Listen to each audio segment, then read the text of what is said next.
달콤한 말씀, 행복한 하루 11월 18일 아침 말씀 묵상을 시작하도록 하겠습니다.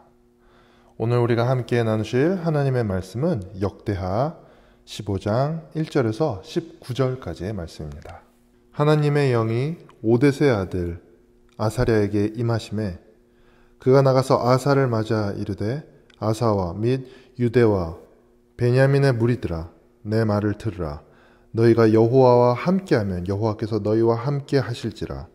너희가 만일 그를 찾으면 그가 너희와 만나게 되시려니와 너희가 만일 그를 버리면 그도 너희를 버리시리라.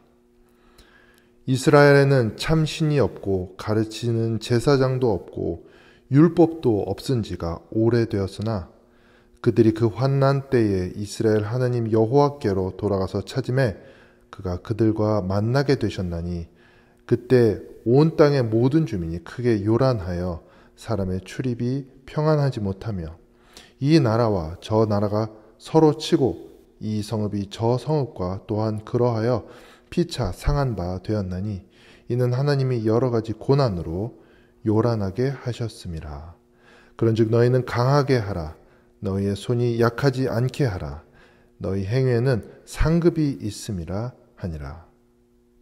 아사가 이 말 곧 선지자 오뎃의 예언을 듣고 마음을 강하게 하여 가증한 물건들을 유다와 베냐민 온 땅에서 없애고 또 에브라임 산지에서 빼앗은 성읍들에서도 없애고 또 여호와의 낭실 앞에 있는 여호와의 제단을 재건하고 또 유다와 베냐민의 무리를 모으고 에브라임과 므낫세와 시므온 가운데서 나와서 저희 중에 머물러 사는 자들을 모았으니 이는 이스라엘 사람들이 아사의 하나님 여호와께서 그와 함께 하심을 보고 아사에게로 돌아오는 자가 많았음이더라.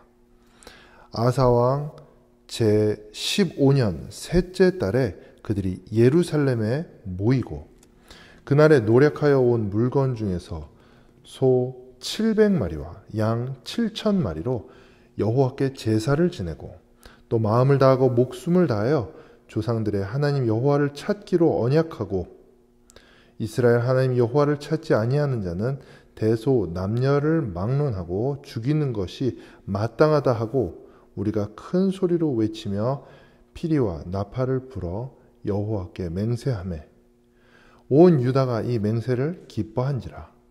우리가 마음을 다하여 맹세하고 뜻을 다하여 여호와를 찾았으므로 여호와께서도 그들을 만나 주시고 그들을 사방에 평안을 주셨더라. 아사 왕의 어머니 마아가가 아세라의 가증한 목상을 만들었으므로 아사가 그의 태후의 자리를 폐하고 그의 우상을 찢고 빻아 기드론 시냇가에서 불살랐으니 산당한 이스라엘 중에서 제하지 아니하였으나 아사의 마음이 일평생 온전하였더라. 그가 또 그의 아버지가 구별한 물건과 자기가 구별한 물건 곧 금과 그릇들을 하나님의 전에 드렸더니 이때부터 아사왕 제35년까지 다시는 전쟁이 없으니라. 아멘. 네, 오늘의 말씀 표제를 보시면 성경책에 아사의 개혁이라고 그런 표제가 붙어 있습니다. 이것을 보아서 우리가 알 수 있듯이 아사 왕이 하나님께로 돌이키려는 그런 어떤 노력과 개혁이 있었음을 우리가 미루어 짐작할 수가 있는데요. 아사 왕의 이야기는 어제 우리가 나누었던 14장의 이야기로부터 이어집니다. 아사 왕은 구스 사람과 전쟁을 해서 승리를 하고 돌아오는 길에 하나님의 선지자 아사랴를 만나게 됩니다. 하나님께서 아사랴에게 말씀을 주셔서 아사랴가 그들을 만나고 하나님의 말씀으로 예언을 하게 되죠. 그 내용은 이렇습니다. 너희가 여호와와 함께하면 여호와께서 너희와 함께 하실 것이다. 너희가 만일 그를 찾으면 그가 너희와 만나게 될 것이다. 그리고 또 만일 너희가 그를 버리면 그도 너희를 버리실 것이다. 이렇게 예언을 합니다. 이런 이야기를 왜 하느냐 하면 문제가 있기 때문이었습니다. 계속 이어서 이야기합니다. 이스라엘에는 참 신이 없고 가르치는 제사장도 없고 율법도 없은 지가 오래되었다라고 이야기하며 그런즉 너희는 강하게 하라. 너희의 손이 약하지 않게 하라. 너희 행위에 상급이 있음이라. 이렇게 이야기합니다. 왜 이스라엘에 신이 없겠습니까?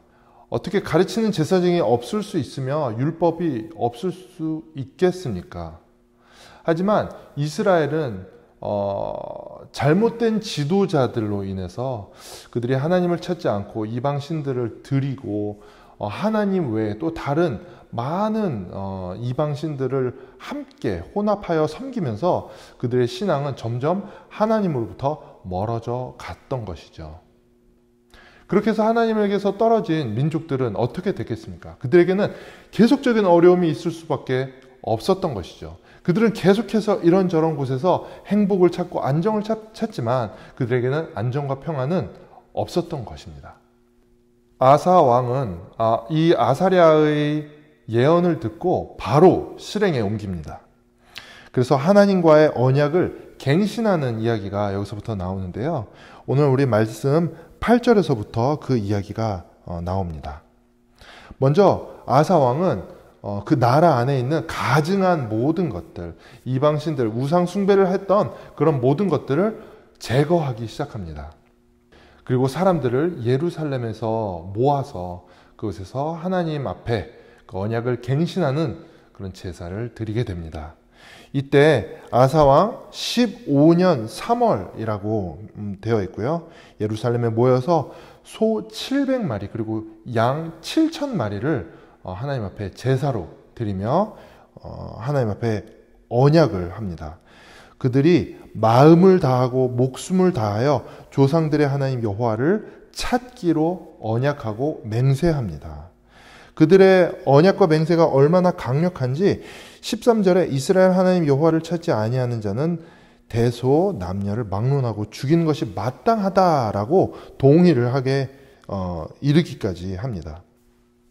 그 결과 하나님께서 그들을 만나 주셨다라고 성경에 나와 있는데 어떤 식으로 만나 주셨는지는 자세하게 기록되어 있지는 않습니다. 하지만 중요한 것은 어쨌든 그들이 모두 알 수 있을 정도로 하나님의 임재가 그곳에 있었다는 것이죠. 그리고 그들 마음 가운데 평안이 있었다라고 나와 있습니다. 또한 아사 왕의 그 개혁과 그 의지는 얼마나 강력했는지 아사 왕의 어머니가 마아가이죠. 어머니가 가지고 있었던 아세라 목상을 찍어서 빻아서 시드론 시냇가에서 불태우게 됩니다. 뿐만 아니라 어머니니까 왕의 어머니가 태후인데 태후의 자리까지 폐위하게 됩니다. 아사의 마음이 성경책에 일평생 온전했다라고 이야기하고 그때로부터 아사왕 제35년까지 다시는 전쟁이 없을 정도로 이렇게 왕들이 급변하게 바뀌고 있는 그 정말 어떻게 보면은 다윗 그리고 솔로몬 이후에 계속해서 점점 어지럽고 쇠퇴해가는 이스라엘 상황 가운데 이 아사 왕은 이런 종교 개혁을 일으키고 그가 다스렸던 그 기간 동안 정말 평온했던 그런 이스라엘의 시간을 누리게 됩니다. 오늘 우리가 이 말씀을 통해서 어떤 것을 묵상하며 또 우리 마음에 품고 또 적용해야 할까요? 먼저 우리는 이 말씀을 통하여 정말 신앙생활의 요체가 무엇인지 우리가 볼 수 있습니다. 그것은 바로 하나님과 동행하는 것입니다. 이스라엘이 그렇게 하나님과 동행하지 않던 시간들이 길었을 때 선지자의 말을 통하여 아사왕은 이제 하나님과 동행하기로 온 백성들과 함께 그곳에서 언약을 새롭게 하는 그런 제사를 드리는 것이죠. 그렇게 해서 하나님은 사실 항상 우리와 함께 하십니다. 문제는 우리가 하나님과 함께 하지 않는다는 것이죠. 하나님은 늘 어느 곳에나 계시고 우리하고 함께 계시는데 우리가 하나님하고 동행하지 않는 것이죠. 사실 하나님과 동행하는 것은 굉장히 쉽습니다. 우리가 그냥 하나님께 나아가서 하나님의 말씀에 순종하며 하나님의 뜻을 찾고 하나님의 길을 찾으면 그리고 그 말씀에 순종하면 되는 것입니다. 그러면 하나님께서 굉장히 디테일하게 하나님이 살아계심을, 하나님이 역사하고 계심을 보여주십니다. 어쩌면은 이 말씀에 그들이 어떻게 하나님을 만났는지 자세하게 기록하지 않은 것도 너무 당연하고 뻔해서일 수도 있고 너무 다양한 방법으로 일 수도 있습니다. 우리 삶 가운데서도 마찬가지죠. 우리가 하나님과 동행하기로 마음에 작정하고 이렇게 아사가 했었던 것처럼 강한 의지로 주님 앞에 나아가기만 한다면 하나님께서는 모든 상황 가운데 그 말씀을 통하여 하나님이 살아계심을 분명히 우리 가운데 보여주실 것을 확신하며 또한 저의 경험을 통해서도 확신하는 바입니다.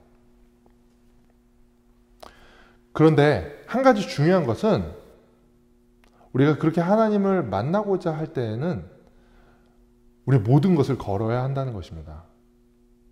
여기서도 그들이 언약을 갱신할 때 또 마음을 다하고 목숨을 다하여 조상들의 하나님 여호와를 찾기로 언약을 했다고 되어 있죠. 하나님께서 주신 그 계명의 말씀을 따라서 마음을 다하고 목숨을 다하여 여호와 하나님을 찾는다는 것이죠. 우리가 주님과 동행할 때 필요한 것은 바로 이 부분입니다.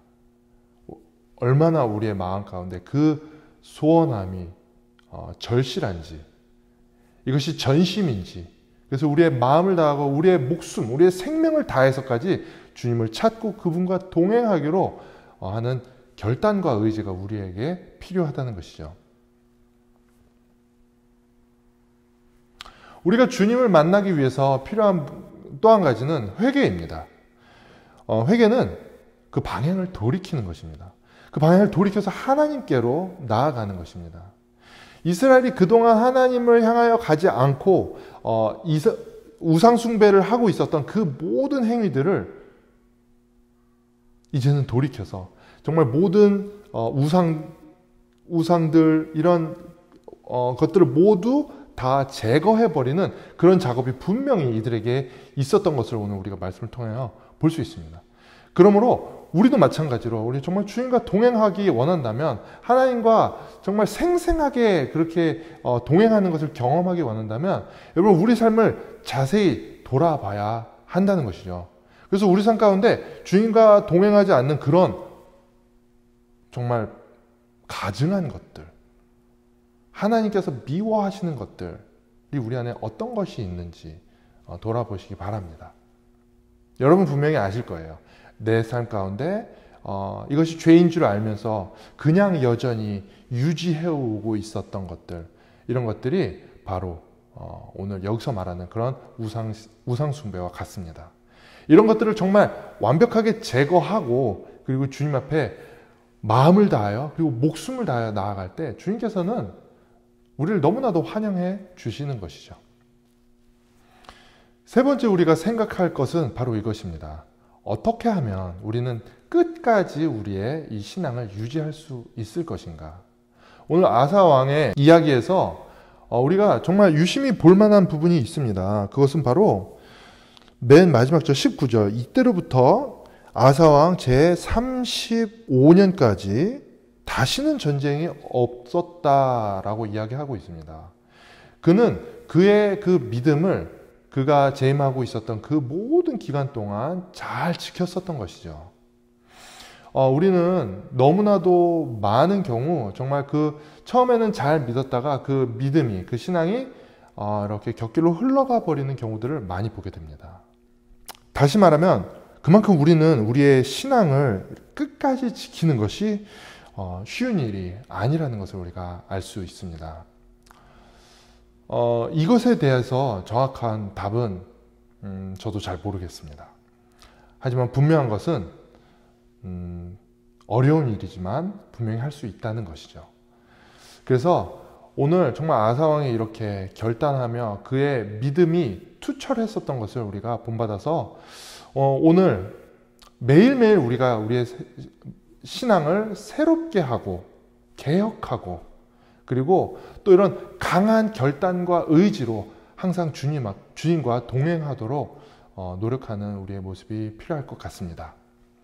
이 시간 우리 함께 이 말씀 붙잡고 기도하고 또 오늘 하루 우리의 신앙을 개혁하는 그런 승리의 삶으로 나아갈 수 있도록 하겠습니다.